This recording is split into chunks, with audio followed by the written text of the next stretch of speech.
مدینہ پہنچے تھے، زراعت اور تجارت کا سہارا لیا، کھجوریں کاشت کرتے، ان کو بیچتے، جو پیسے ملتے اس کو اپنے عزیز و اقارب پہ خرچ کرتے، غلام آزاد کراتے، شعراء کو کہتے مرثیہ لکھو، لوحہ لکھو، ان کو دیتے، ماتمی امام حسین کے ماتمیوں کے لیے کھانا اٹھا کے لے کے جاتے، اس معیشت کو رسید کیا۔ یہ سب پیغام امام سجاد علیہ السلام کے، کہ ان کو ایک بالکل ایسا نہ سمجھ لیجئے کہ واقعہ کربلا کے بعد وہ کسی منصبی ذمہ داری کو پورا نہیں، امام نے ہر حالت میں یہ پیغام دے دیا کہ اتنے بدترین حالات بھی آ جائیں، احکام اسلام کی عظمت کو فراموش نہیں کرتے۔ ایسا کراری امام کا ایک معجزاتی پہلو ہے، ایک امتحان کا پہلو ہے۔ تھوڑی سی مثال دے کے میں آپ کو بات سمجھاتا چلو۔ لوگ بہت سی اعتراض کرتے ہیں، کہتے علی مشکل کشا ہے، مولا غازی مدد کرتے ہیں، تو کیا ہوا کربلا میں؟ کہاں تھے؟ علی نے پانی کے چشمے پھوڑ دیے، کربلا میں پیاسے کیوں رہے؟ تو ایک چھوٹی سی مثال کے ساتھ میں ان کی اس اعتراض کا جواب دیا کرتا ہوں، سرسری عرض کیے دیتا ہوں، ذرا سن لیجیے نوجوانوں خاص طور پر۔ دو لفظ ذہن میں رکھنا ہمیشہ، ایک مقام عظمت، ایک مقام امتحان۔ کیا ہے؟ ایک مقام، بولے ذرا، مقام عظمت، ایک مقام امتحان۔ قرآن مجید میں حضرت موسیٰ علیہ السلام کا واقعہ بڑی تفصیل سے بار بار ذکر ہوا ہے۔ فرعون نے یہ چاہا تھا کہ موسیٰ کو دنیا میں نہیں آنے دوں گا، خدا نے کہا تھا میں لا کے دکھاؤں گا۔ خلاصہ یہ کہ جاسوس 24 گھنٹے پیچھے پیچھے ہیں، خدا نے اپنی قدرت کاملہ سے موسیٰ کو دنیا میں بھیجا۔ فرعونی جاسوسوں کو پتا چل گیا کہ موسیٰ آ گیا ہے، موسیٰ کے گھر جا کے تلاشی شروع کر دی۔ ماں کو جب پتا لگا کہ فرعونی جاسوس آ گئے، جلدی سے موسیٰ کو اٹھا کے تنور میں پھینک دیا۔ موسیٰ کی بہنوں میں جو رسوم تھی، پتا نہیں تھا تنور میں بھائی کے جا کے آگ جلا دی، آگ کے شعلے بلند ہونا شروع ہو گئے۔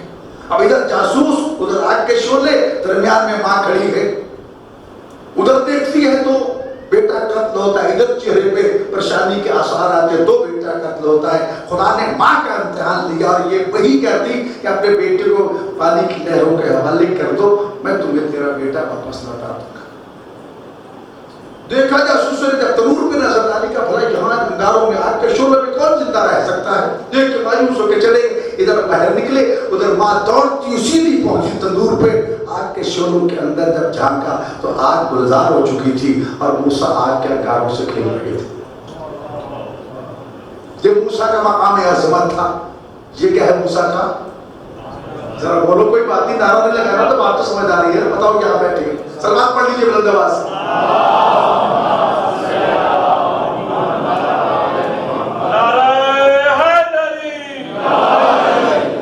یہ مقام عظمت ہے۔ اور وہی موسیٰ جب حضرت آسیہ کی گود میں گیا اور وہاں پرورش پائی، فرعون کے گھر میں پروان چڑھے، جب اس قابل ہوئے کہ کچھ اٹھ بیٹھے ظاہری طور پر، فرعون گود بھی لے کے بیٹھا، ایک دن فرعون کی داڑھی پکڑی اور منہ پہ دے تھپڑ مارا، فرعون کا سر چکرا گیا، کہتا ہے کہ یہ یقیناً موسیٰ ہے۔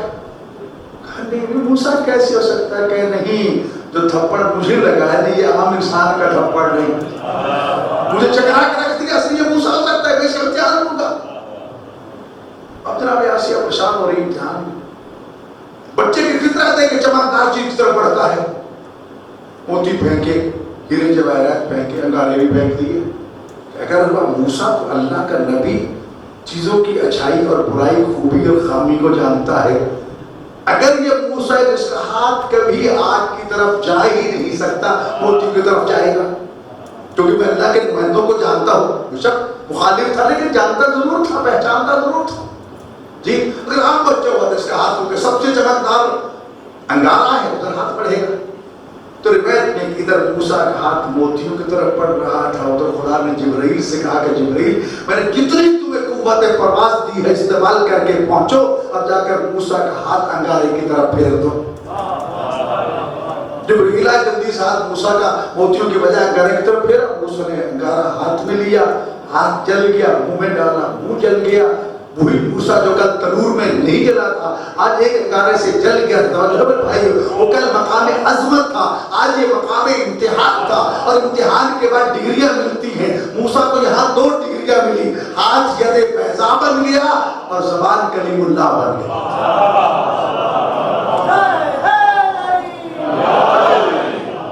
تو یہ مقام امتحان تھا. ان دونوں لفظوں کو ذہن میں رکھ لو عزیزان گرامی. اگر محمد و آل محمد علیہ السلام کے مقام عظمت کو دیکھنا ہے تو پھر مدینہ میں دیکھو, اور اگر مقام امتحان کو دیکھنا ہے تو پھر کربلا میں دیکھو. وَلَنَبْلُوَنَّكُمْ بِشَيْءٍ مِّنَ الْخَوْفِ وَالْجُوعِ وَنَقْصٍ مِّنَ الْأَمْوَالِ وَالثَّمَرَاتِ وَبَشِّرِ الصَّابِرِينَ الَّذِينَ إِذَا أَصَابَتْهُمْ مُصِيبَةٌ قَالُوا إِنَّا لِلَّهِ وَإِنَّا إِلَيْهِ رَاجِعُونَ. عزیزان گرامی, امام سجاد کا جب نام کانوں سے ٹکراتا ہے صرف ذہن میں مظلومیت کی تصویر نمایاں ہوتی. اس کی پوری زندگی مسائل و آلام سے عبارت تھی, لیکن خدا نے انہیں معجزہ عطا فرمائی, قدرت عطا فرمائی, امتحان بھی تھی.